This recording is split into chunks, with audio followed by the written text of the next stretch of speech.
Abogada, muchísimas gracias por atender a 6 AM de Caracol Radio. Buenos días para usted. Muy buenos días, Gustavo. Gracias y un saludo especial para toda tu audiencia de Caracol. Habíamos conversado ayer sobre el escenario judicial que afrontaba el señor Leder, cómo usted iba a acompañarlo en esa diligencia. ¿Qué fue lo que pasó allí? Bueno, afortunadamente primó el derecho, la constitución, el orden, el deber ser. La juez de ejecución de penas determinó que efectivamente, como lo indiqué desde el día de la captura, primero la orden de captura no era vigente porque tenía fecha del 2017 y segundo, pues ya había prescrito la acción del Estado para perseguir esa pena. ¿Cuáles eran los delitos que se supone él podría haber tenido vivos para responder en Colombia? Bueno, hay una doble discusión, ¿no? Porque el delito principal que mencionan, porque hay dos delitos allí, pero el delito que mencionaban en la orden de captura era fabricación y porte de armas de uso privativo de las fuerzas militares, que en su momento se basó en el decreto 3664 de 1986, pero también tenía un delito ahí de narcotráfico. Pero narcotráfico, pues tú sabes que todo lo que hizo de narcotráfico en su vida se lo cobraron en Estados Unidos con una pena de 135 años y una cadena perpetua. Entonces en Colombia tenemos una figura que se llama el non bis in idem, y en ese caso pues la discusión era ese delito ya no se lo puede cobrar porque no le pueden cobrar dos veces el mismo hecho a una persona porque ya eso lo pagó en Estados Unidos, independientemente que haya tenido la fortuna, el milagro, que Dios le haya dado una segunda oportunidad y que esa pena de 135 años más cadena perpetua se la hayan conmutado a 55 años. O sea, aquí estamos hablando de una persona que pagó por sus delitos, que no tuvo ningún tipo de impunidad, no pagó. Que los pagó con 34 años bajo tierra, sí, pero pues esa es como la historia. Ahora, en el tema de, en el tema específico, discúlpame que tenía tu alarma, voy a, voy a quitar esto. Tranquila, tranquila. En el tema Eso de los específico, teléfonos nos atropella a todos. Adelante. Dios, no sé cómo quitar esto. Pero no se oye, tranquila. Aquí, Ah, perfecto, aquí no se estamos oye. perfectos, sí, solamente la oye usted. Listo, muchas gracias. Entonces, en el tema específico, pues de el porte, entonces, pues ese tema ya estaba prescrito. Recibió una pena de 24 años por las dos cosas. Entonces, la discusión era, cuando él salió en el 2020, ya el Estado colombiano tenía la posibilidad de decirle a los Estados Unidos, vea, mándeme a este señor que todavía tiene penas pendientes en Colombia. Pero una vez revisado el sistema y todo como estaba prescrita, pues no se hizo la gestión de verificación y él tuvo la posibilidad de irse para donde él quisiera.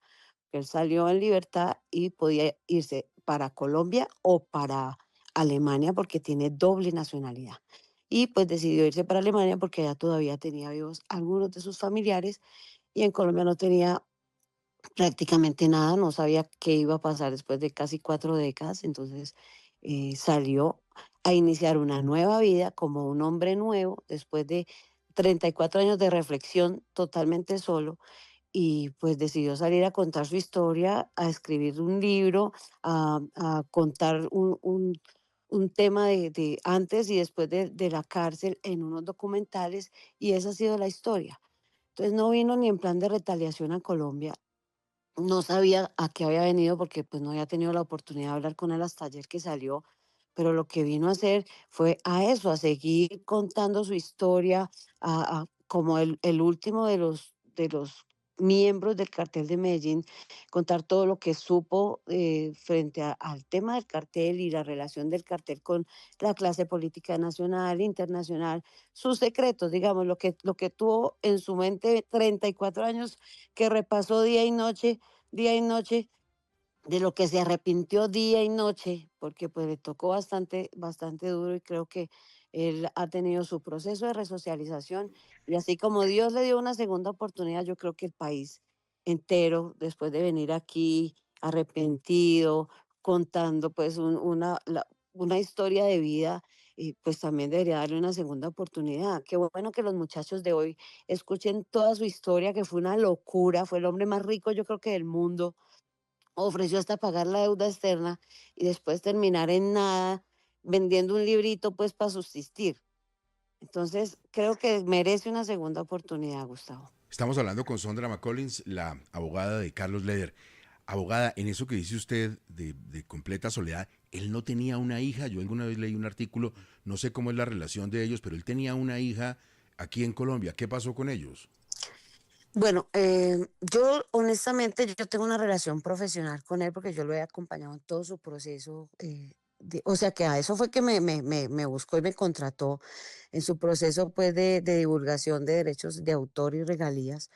No tengo pues como la autoridad ni moral ni la información para develar su vida personal. Pues no tiene un hijo, él tiene varios hijos, pero pues él no tuvo una vida carcelaria como cualquier otro preso.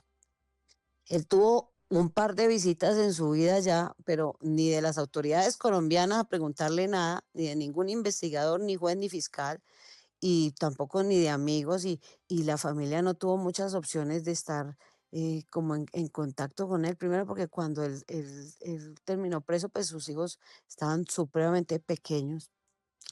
Solo en el momento en que el padre García Herrero, no sé si recuerdan, fue pues a hablar con él, tuvo la posibilidad de llevarle cartas de sus hijos y todo, pero no, él no tuvo acceso, él no tuvo una vida carcelaria como la de todo el mundo. Él tuvo condiciones de soledad, aislamiento y, y bueno, que era lo que merecía. Yo pienso que él recibió su castigo merecido y ya tiene la oportunidad de decir que le pagó a la justicia. Ahora tiene una deuda moral que quiere pagar de alguna forma contando su verdad, mostrando que está arrepentido y haciendo que no haya una repetición de esa historia terrible y cruel que fue la década de los 80 del cartel de Medellín. Pero abogada, él quiere en ese sentido, ya que ha escrito un libro, ha dado unas entrevistas, no muchas, pero algunas, quiere en ese sentido, por ejemplo, reunirse con las víctimas, con las familias de las víctimas del cartel y del narcotráfico, quiere pedirles perdón, quiere hablar con ellos.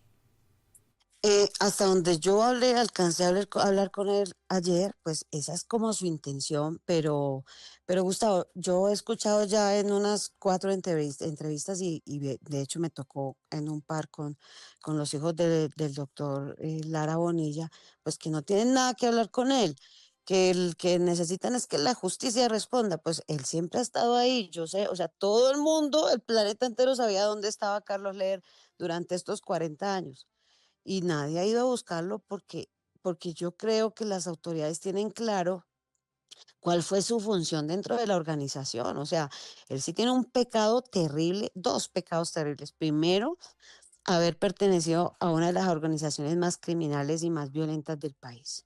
Y segundo, pues que celebró de una forma terrible y reprochable totalmente la muerte del doctor Rodrigo Lara Bonilla, que ese es su real pecado y eso es lo que él quiere de alguna forma que le perdonen, ¿no?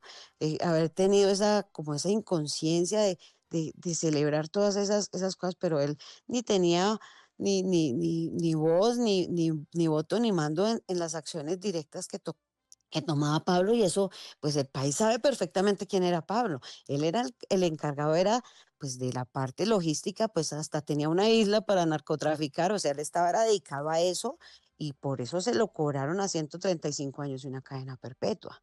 Entonces, también hay que poner las cosas como son. O sea, yo digo, ¿hasta cuándo le vamos a cobrar a este señor por sus delitos, sus errores y sus pecados? No sé qué dejaría contento a las que se sienten víctimas todavía de él. No sé qué proponen, qué hacemos con él, no sé, lo tiramos a los leones, y esperamos que se lo coman y quedamos felices. O sea, ¿cuál sería como la reparación que él puede hacer moral? Porque ya jurídicamente pagó. Entonces hay que ver qué proponemos para que él moralmente también ya quede en paz con esas víctimas. Hernando, lo escucha la abogada McCollins. Abogada, precisamente ese que usted llama Pablo, yo prefiero llamarlo el narcotraficante Pablo Escobar, articuló el asesinato de Rodrigo Lara Bonilla y ayer precisamente su hijo manifestó que la justicia estaba obligada a llamar a declarar, a interrogar a su cliente con relación al homicidio de su padre, Rodrigo Lara Bonilla. Y además señalando una cosa que es cierta, ese es un delito de lesa humanidad y por tanto no prescribe, luego ese beneficio que se pretende para su cliente, por lo menos según la versión del ex senador Lara, no lo cobijaría. Nando, pues yo te cuento que el senador Lara, cuando era senador, no ahorita, que ya no es senador, él, en la época que estaba el doctor Martínez, y eso, y esto os lo digo porque me lo contó el mismo señor Leder ayer, me dijo, él ya buscó eso, o sea, él pidió que se hiciera eso y que se me vinculara, yo ya estaba en la, de hecho, lo hizo cuando él recibió su libertad.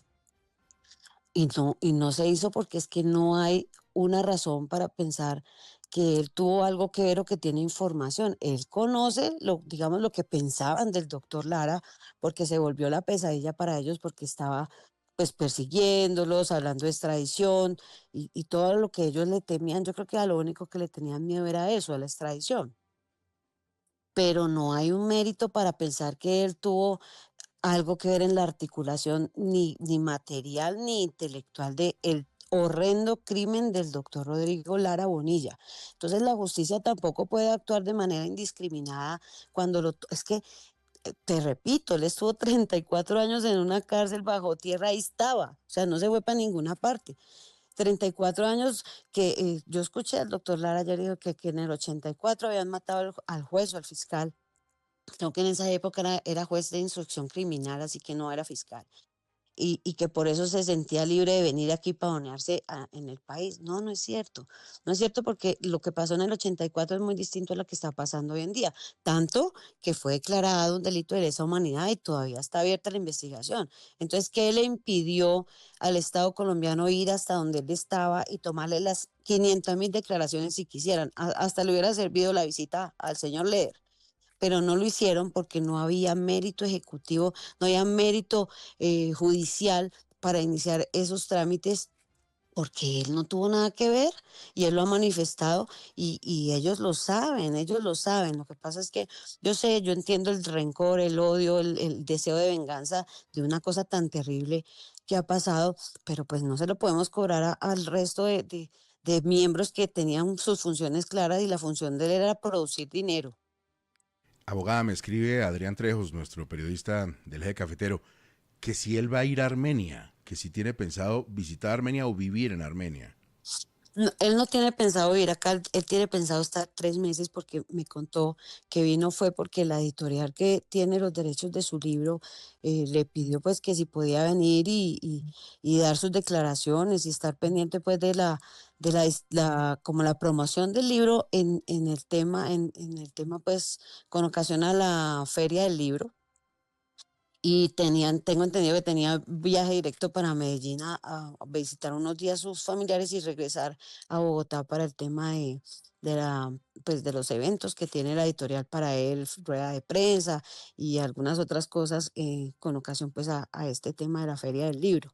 No sé si piensa ir a Armenia, no, la verdad no tengo ni idea, no sé si todavía tiene familia allá, porque pues ya es un hombre casi de 80 años que sus familiares y la gente conocida, yo creo que ya no existe o por lo menos no están en la misma parte. Entonces no sabría decirte.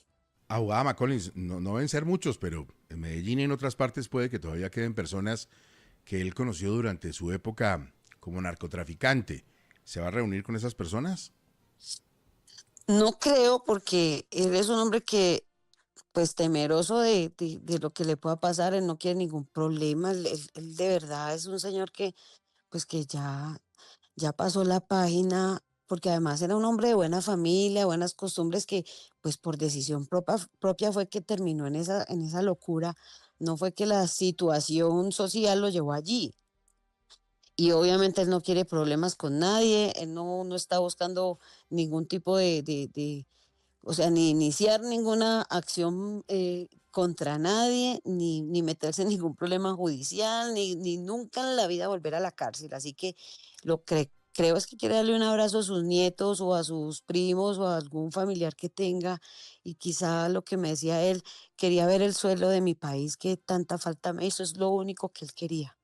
Él solo quería volver a Colombia, así fuera a reencontrarse con su cielo, con sus olores, con sus sabores, y ya regresar a la vida que tiene hace casi 5 años. Abogada, tuve la oportunidad de leer el libro de Carlos Leder y me llamó la atención precisamente que en él el autor, Carlos Leder, solo habla de su participación en el narcotráfico, como si hubiera estado completamente ajeno a todos los crímenes que cometió el cartel de Medellín. En todo este proceso judicial tan largo y esta condena tan larga, nunca se investigó a Carlos Leder por los delitos más allá del narcotráfico que cometió el cartel de Medellín. Pues mira, yo te cuento, si leen la página 275, ahí por ejemplo hace alusión a lo que dentro del cartel pasó con en la muerte del doctor Rodrigo Lara Bonilla. Y él, todo el mundo lo conocía como un loco, o sea, él andaba en sus rumbas, en su vaina, en su locura de roche con sus porches. Él era un tipo de otra cosa, o sea, él no era un hombre violento, él era un hombre que le gustaba el dinero, el derroche, y a eso se dedicó los años que estuvo en el cartel, que fueron un poco más de 10 años, porque él estuvo en Estados Unidos también en otro tipo de actividades que también pagó por eso en su momento. Y ya, o sea, obvio, el cartel de Medellín como tal era una organización que todo el mundo la veía como lo más violento, pero dentro de la organización, pues había ciertas distribuciones de funciones, o si no, pregúntenle a los señores Ochoa, que ahí están en Medellín y ahí los veo desde hace no sé cuántos años y nunca he escuchado que les hayan preguntado ni por la muerte del doctor Rodrigo Lara, ni por aviones, ni por nada. Porque lo que pasó después de que el señor Leder fue extraditado fue una época de horror en Colombia. La única, el único crimen reprochable que ocurrió cuando él estuvo en Colombia fue el del doctor Lara, pero él no tuvo nada que ver allí y pues tampoco puede pagar por los crímenes de la organización cuando él ya pagó 135 años y una cadena perpetua por sus crímenes. Que se le conmutó a 55 años fue un milagro, una segunda oportunidad, pero pagó. O sea, él no estuvo en su casa aquí relajado durante todo este tiempo. Él afrontó la justicia y pagó todas sus deudas con la misma. Sondra, es evidente que usted pues conoce bien al señor Leder, como usted misma nos dijo hace unos minutos, usted lo ha acompañado en todo este proceso judicial que no ha sido, que no ha sido corto. ¿Cómo es Carlos Leder? Pues mira, yo realmente es la primera vez que tengo que ejercer como abogada penalista con él, porque es que él me buscó, primero por mi condición de reconocimiento internacional por ser abogada de Colombia y en Estados Unidos, y eso le daba a él la tranquilidad de que conocía el sistema para el tema de su obra literaria. Y segundo, pues por mi condición de artista y he acompañado en casi una década artistas colombianos en temas de derechos de autor y regalías, pues por eso terminé trabajando con él. Él no me contrató ni para temas penales ni nada de eso porque él ya tenía claro que ya no tenía ningún inconveniente con la justicia. Entonces sí, sí lo conozco porque me tocó leerme página por página de su historia para determinar primero que estaba acorde a lo que literariamente se hace, segundo para determinar eso qué implicaciones tenía para la editorial. Entonces sí conozco página por página su historia y eso pues me da la capacidad de hablar lo que conozco. Conozco lo que él fue por libros y por lo que la gente dice, pero conozco lo que él es hoy, que no es nada que ver con la locura de hombre que fue en su juventud. Es un hombre casi octogenario que le ha tocado pagar con sangre sus errores, sus pecados y sus delitos. Y yo sí creo en las segundas oportunidades. Y por eso estoy representándolo, por eso salgo a defenderlo, porque creo que ya es suficiente. Si nunca pasamos la página, entonces pues más bien no resocialicemos a nadie y cada que alguien cometa un delito, pues matémoslo. Así quedamos felices y solo quedamos los asesinos y no quedan pues nadie más en el planeta, porque entonces no veo cómo más hacemos para que la gente pueda pasar la página. Abogada, durante las 3 semanas que dice usted que él va a estar en Colombia, ¿quién lo cuida? 3 meses. Pues Tre- inicialmente él no tenía ninguna intención de que nadie lo cuidara, por eso no le avisó a nadie que venía, ni a sus abogados, ni a sus familiares. Él pensaba que podía llegar, salir del aeropuerto tranquilo, tomar un avión para Medellín y allá coger un taxi y llegarle a su casa, a su gente como de incógnito. Pues obviamente no, y pues como se dieron cuenta, un señor que llegó con una maletica, solo, sin ningún tipo de protección y que ya todo el mundo lo conoció y sabe cómo es la cosa, pues no sé qué medidas irá a tomar, porque tampoco creo que tenga los medios para hacerlo. Y no sé si las autoridades están, pues, ni no sé si en condiciones de protegerlo, ni también con deseos y voluntad de protegerlo. Entonces, no sé, ahí sí él está, pues después de 4 décadas de no estar aquí en el país, no sabe cómo funciona esto, no sabe qué tipo de retaliaciones se podría tomar contra él.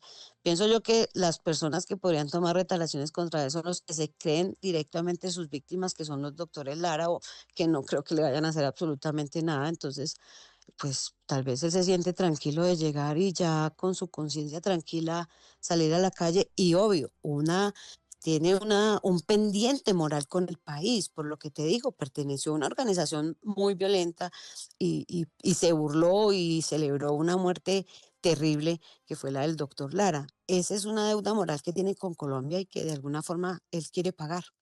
¿Y él qué dice del narcotráfico y de las drogas hoy? En su libro lo dice clarito y no en una página, en muchas, muchísimas. Y es bueno, es muy bueno y qué buena pregunta, Gustavo, porque es bueno que los jóvenes, que tenemos muchos, yo diría que millones de personas metidos directa o indirectamente en este negocio terrible, pues escuchen una historia de un hombre que fue muy poderoso en esa situación y que pagó con sangre, con vida, con aislamiento, perdió su familia, perdió todo, absolutamente todo, precisamente por eso. Entonces, unos años de gloria versus un resto de vida pues, de terrible, es una muy buena oportunidad para que sepan que ese no es el camino y que tienen la oportunidad de reivindicarse y de rectificarlo antes de que tengan que pagar como pagó él. Abogada, en el libro también se deja manifiesto que había líderes políticos en Colombia muy reconocidos que estaban vinculados con el narcotráfico, pero él habla solo abiertamente del ex general Noriega en Panamá y que inclusive fue eso lo que llevó a la rebaja de su pena. ¿Alguna vez Carlos Leder va a hablar de la participación de los políticos colombianos en el narcotráfico? Bueno, pues te recuerdo que en su libro revela directamente la participación del cartel con la clase política de la época, incluso habla directamente del expresidente López Miquelsen. Y acordémonos que el libro salió el año pasado en enero y 3 meses después, Estados Unidos desclasificó unos archivos que tenía precisamente con esa información, dándole toda la credibilidad al señor Leder.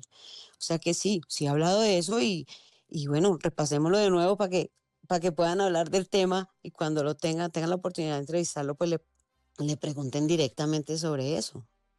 Interesante entrevista. Mire, una última inquietud que tiene que ver con otra cosa totalmente distinta. Se la pregunto porque además usted nos dice que ha representado a algunos artistas. Ayer la escuchamos aquí cantar, a usted, abogada, una canción suya. Bueno, interesante interpretación. Y en ese sentido le pregunto, ¿Cuál canción? ¿Cuál sería? Porque tengo ¿era un muchas. remake de algo? Una de la, ¿Qué de la era? que Lenita Vargas, cantaba ¿no? de Ah, Lenita sí, Vargas. Sí, usted claro. es un mal hombre Ah, sin nombre, señor. Pero no se la está ah, cantando a sí. Leder, no, no. Bueno, abogada, ¿qué pasó con la estatua de John Lennon en la posada alemana que Leder le mandó a hacer a Rodrigo Arenas Betancourt? Preguntémosle a la SAE, a Frisco, a la DNE, porque mira, todos los bienes de él fueron extinguidos cuando inició la ley de extinción de dominio en el 97 y él pues por obvias razones nunca ejerció la defensa de eso porque él tenía claro que le iban a quitar todo como le quitaron todo en las Bahamas y en el resto del mundo. Eso pues era para un resarcimiento de perjuicios económicos de las víctimas. Entonces, esas cuentas sí las tiene que dar de alguna forma el Estado porque todos se lo extinguieron. O no sé en qué manos de qué político terminó eso, pero eso sí surtió su debido proceso para la extinción de dominio. ¿Qué pasaría con eso? Pues quizá yo, la verdad ni conozco la posada, pero ya tengo esta curiosidad. Voy a ver si en este viaje a Colombia, que tengo planes de recorrer todo el país, pues voy y conozco y me tomo una foto a ver qué pasó con la estatua de John Lennon.